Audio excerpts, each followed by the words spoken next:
Hey everyone, I'm Mr. Willis, and you will love economics.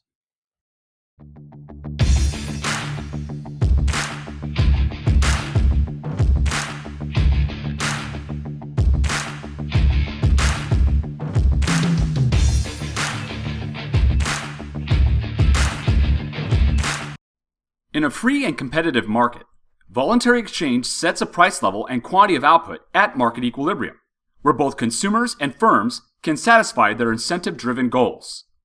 When fluctuations and changes occur, the natural market forces of voluntary exchange, also known as the invisible hand, allow the market to fix itself through changes in price and quantity without outside influence or government intervention. However, when social goals change, government can intervene in the market to manipulate price and quantity to meet social needs. There are several ways in which the government can satisfy social goals through market intervention, and this video will analyze 3: price controls, quotas, and per-unit subsidies. Price controls are legal limits on the price of a good or service in the product market. There are 2 types of price controls: price ceilings and price floors. A price ceiling is a maximum legal price that firms can charge for a product in a market or industry. Once set, it limits or caps the price of a good or service in the market. The goal of price ceilings is to make a good or service more accessible to consumers by making it more affordable for consumers. Here's how it works. Supply and demand in the market for good A has established an equilibrium price of $5 and an equilibrium output of 100 units. Good A is incredibly important to the general welfare of citizens, and the government wants to make good A more accessible to consumers at all income levels. And so, the government determines that $5 a unit is too expensive for buyers. To make good A more affordable and more accessible, government enacts a price ceiling at a price of $3 per unit in the market, reducing the price of good A by $2. With a legal price ceiling in effect, firms cannot charge any more than $3 per unit when selling good A, effectively preventing the price of good A from reaching its natural equilibrium price of $5. When price decreases to the new legal maximum of $3, the quantity of output demanded by consumers increases because they are now more willing or able to consume good A now that it is less expensive. At the same time, firms that produce good A will decrease the quantity of output supplied as they see a smaller chance to earn large profits with the price ceiling in place. This results in a shortage of output in the market for good A. Ultimately, did this price ceiling accomplish its goal? Well, yeah, it did. By enacting a legal price cap at $3 per unit, the government kept firms from selling good A at the equilibrium price of $5 per unit, effectively making good A more affordable for consumers. However, the price ceiling also created a shortage of good A in the market, which means it's harder for consumers to meet their utility because not enough of good A is being produced to meet their demand, making the market allocatively inefficient. A price floor is a minimum legal price that consumers can ask for a product in a market or industry. Once set, it raises the price of a good or service in the market. The goal of a price floor is to make a good or service more profitable for firms by making it more expensive. Here's how it works. Supply and demand in the market for good B has established an equilibrium price of $2 and an equilibrium output of 500 units. The firms that produce good B are large and important firms who are struggling to earn profits, and the government wants to make good B more profitable for the firms in the industry. And so, the government determines that $2 a unit is too cheap a price. To make good B more profitable, government enacts a price floor at a price of $6 per unit in the market, increasing the price of good B by $4. With a legal price floor in effect, consumers can't pay any less than $6 per unit when buying good B, effectively preventing the price of good B from dropping to its natural equilibrium price of $2. When the price increases to the new legal minimum of $6, the quantity of output demanded by consumers decreases because they are less willing or able to consume good B now that it is more expensive. At the same time, firms that produce good B will increase the quantity of output supplied as they see a greater chance to earn large profits with the price floor in place. This results in a surplus of output in the market for good B. Ultimately, did this price floor accomplish its goal? Well, yeah, it did. By enacting a legal minimum price at $6 per unit, the government kept consumers from buying good B at the equilibrium price of $2 per unit, effectively making good B more profitable for firms.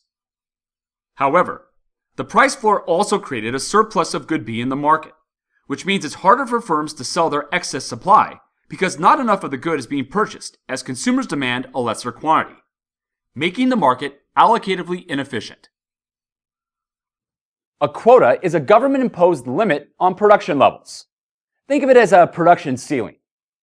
Once set, it controls the quantity of a good or service in a market.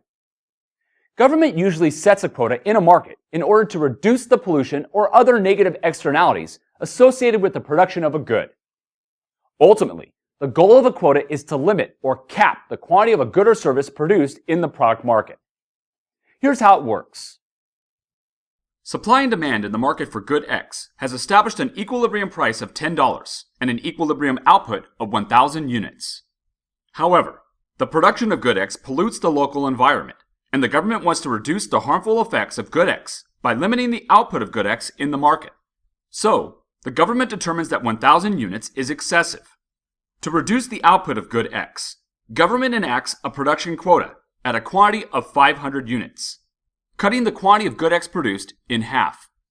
With a legal quota in effect, firms can't produce any more than 500 units of good X, effectively preventing the output of good X from reaching its natural equilibrium quantity of 1,000 units. The quota also establishes a new equilibrium and increases the price of good X to $30 per unit. Ultimately, did this quota accomplish its goal? Yes, it did. By enacting a legal production limit at a quantity of 500 units, the government kept firms from supplying good X at the equilibrium quantity of 1,000 units, effectively decreasing the quantity of good X produced and reducing the negative externalities associated with its production. However, the quota also made good X more expensive, which means it's harder for consumers with lower incomes to purchase good X and meet their utility. It also made the market for good X allocatively inefficient. A subsidy is a government grant provided to producers, aimed at increasing the production of integral goods and services. Essentially, the government is paying firms to produce more of a desirable good or service. Government may provide a subsidy in a market in order to maximize social benefit or any other positive externalities associated with the production of a good. Subsidies may also be used in order to increase the production of a good that may be underproduced. Here's how it works. Supply and demand in the market for good Y has established an equilibrium price of $8 and an equilibrium output of 200 units. However, good Y is incredibly beneficial to society, and the government wants to encourage the production of good Y in greater quantities and make good Y more affordable for consumers. To boost output in the market, government provides a $2 per unit subsidy to firms that produce good Y. Firms will only be paid a subsidy if they actually increase the production of the desired good being subsidized. Without additional units being produced, firms will not be eligible to collect the per unit subsidy. As a result, in order to collect the per unit subsidy, firms produce greater quantities of good Y, increasing the supply of good Y in the market. In order to graph the impact of a per unit subsidy on the price and quantity of a good in the product market, there are exact steps to take.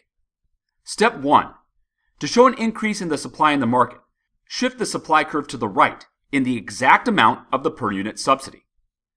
Take the amount of the subsidy received by the firm for every unit produced and shift the supply curve to the right so that the space between the supply curves at every quantity in the market equals that amount. Here you can see that the space between the supply curves in the market for good Y equals $2, which is the size of the subsidy received by firms for every unit of good Y produced. Step 2.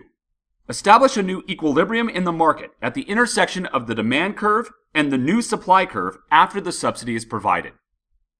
From here, we can determine everything we need to know about the impact of this per unit subsidy on the market for good Y. After the $2 per unit subsidy, the price of good Y has decreased to $7, and the output in the market has increased to 300 units. Ultimately, did this per unit subsidy accomplish its goal? Absolutely. By paying firms for every additional unit of good Y they produce, the government boosted the equilibrium quantity in the market for good Y to 300 units, effectively increasing the quantity of good Y produced and maximizing the positive externalities associated with its production. The subsidy also made good Y less expensive, which means it's easier for consumers with lower incomes to purchase good Y and meet their utility. And that's government intervention. Be sure to subscribe to the channel by hitting the red button below, so you can receive alerts about new videos when they become available.